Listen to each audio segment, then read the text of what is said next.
अगर मैं आपसे कहूं महाभारत का युद्ध हथियारों से नहीं, एक प्रश्न से शुरू हुआ।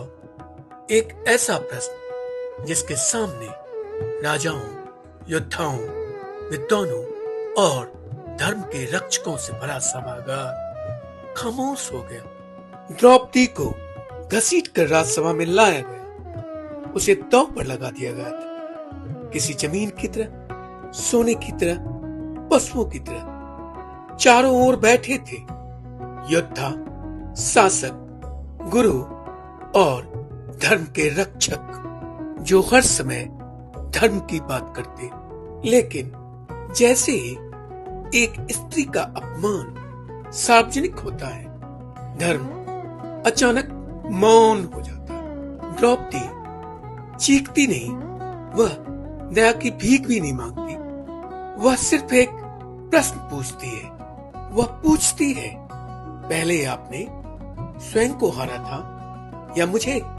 बस एक ही प्रश्न, न कोई विद्रोह, न कोई हिंसा, सिर्फ तर्क। अगर युधिष्ठिर पहले स्वयं को हार चुके थे, तो उन्हें किसी और को दांव पर लगाने का क्या कोई अधिकार प्राप्त था?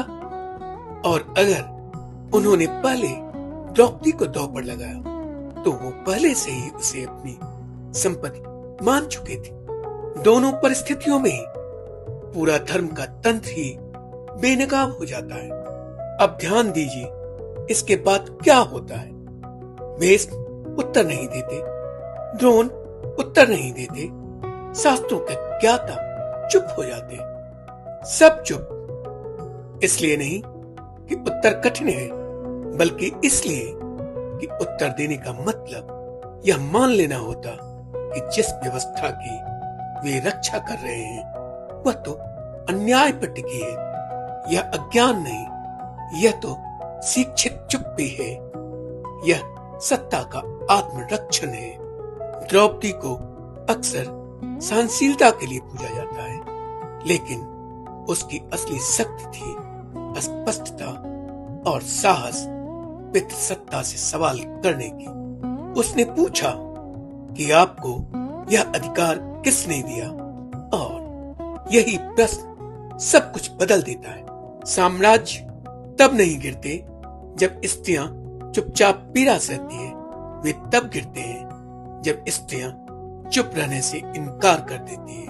आप देख रहे थे S Chandra literature online. Channel को लाइक और सब्सक्राइब करें ऐसे ही कंपेलिंग इनसाइट